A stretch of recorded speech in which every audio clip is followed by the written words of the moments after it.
James Kaufman, World News Report today, March 2nd, 2025. God bless you and yours, no matter where you are in the world. Please subscribe, give us a thumbs up, ring that bell for critical future updates. Speaker Mike Johnson previews President Trump's address to joint sessions of Congress. House Speaker Mike Johnson was on Sunday Morning Futures with host Maria Bartiromo to preview President Trump's address to a joint session of Congress on Tuesday evening. Let's see what he has to say. Before we get to your big victory of the week and the reconciliation package that passed last week in the House, give us your sense of what to expect on Tuesday night. Well, fireworks, in a great way. President Trump is coming in a triumphant return to Congress to address us as the president once again.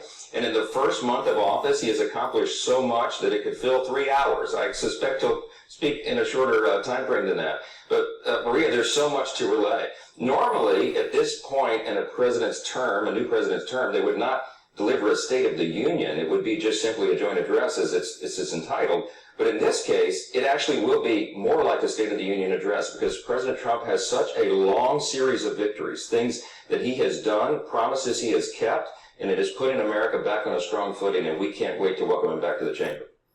Mr. Speaker, let me get your take on what the Wall Street Journal wrote about this week. Powers of Trump and Congress collide as government shutdown nears. Democrats say Congress has given too much power to the president on spending and tariffs. Your reaction?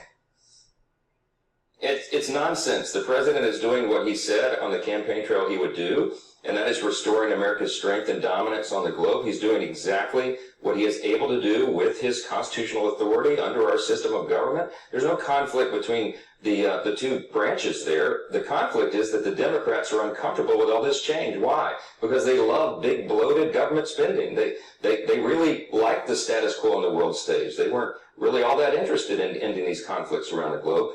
President Trump brings a new strength, and we're entering a new golden era of America, and that's exactly what he was elected to do, and that's exactly what he's going to lead us into. And last week, of course, you had a big victory with the passage of the reconciliation package, but there are questions now about what happens next in terms of the Senate. The Senate has been working on a two-track plan, putting the tax cut and extensions later on in the year.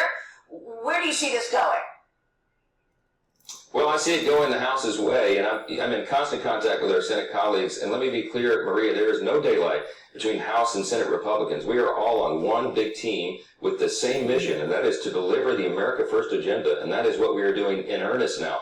Passing the resolution last Tuesday night was the first necessary step to sort of kick off that game. It was the starting gun. It was the kickoff to a four-quarter football game, and that game begins now. It's going to be a lot of hard work to find the equilibrium point to not only extend the Trump-era tax cuts, which we need to do quickly, Maria, but because we need to give certainty to business owners, we need to give stability to the markets and to taxpayers, but all the other things that we promised, securing the border, restoring American energy dominance, cutting red tape and the bureaucracy and the deep state, and ensuring peace through strength. All those things will be done in one big, beautiful bill, and the House has the lead on it because that's our role. I think the Senate will play along on that.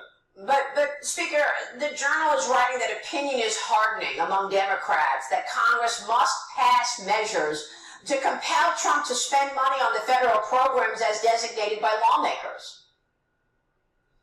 Talk about a separation of powers in the negotiations on the FY25 spending bills here, heading up to the March 14th deadline.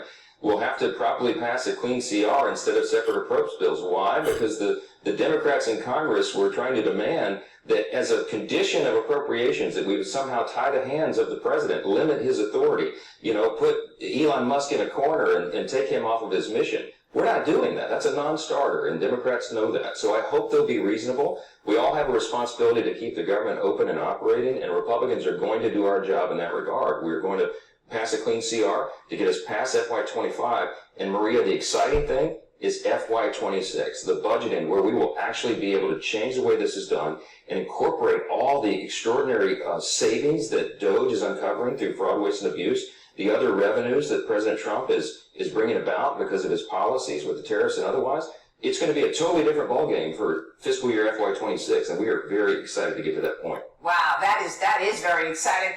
Mr. Speaker, let me get your take on these tax extensions, because I know you want to make the tax cuts permanent, but in its current form, based on that budget resolution last week, you don't have the money there to make the tax cuts permanent, do you? So will you ultimately have to go with the Senate plan to actually push the tax extensions to later on in the year? Our goal is to make the tax cuts permanent, and we need to do that because it gives stability to people who are trying to make decisions long term. I think we owe that to job creators in the U.S. economy, and I think we can achieve that, Maria. The devil's in the details is in every piece of legislation to find out how exactly to enact the savings that will allow us to do that, but I think we'll have enough room to do it, and all of our Republican colleagues are going to roll up their sleeves and get to a point of consensus so we can make this happen. We're excited to begin that work in earnest. It starts Monday morning, but we've been doing the preparation for it for more than a year. So I'm absolutely convinced that we're going to accomplish this mission, Maria. And Tuesday night, we'll see you standing right behind the president, along with the vice president next to you. Are you expecting the Democrats to put on some kind of a resistance show on Tuesday night? Boy, I hope not. I hope they respect the decorum of the institution. It's really important. Everybody remembers when Nancy Pelosi ripped up his State of the Union speech right behind him. It was just disgusting. It's a bad showing on the world stage. We should respect the president. Everyone should stand and give him an ovation for what he's been able to accomplish in the first few weeks. It's incredible what the new Trump administration is doing. And it's good for all Americans and everyone. And, ladies and gentlemen, World News Report today will hold that speech live. That's going to be again Tuesday evening. God bless each and every one of you guys. Please share, please subscribe. Always remember, anything's possible. Bizarro.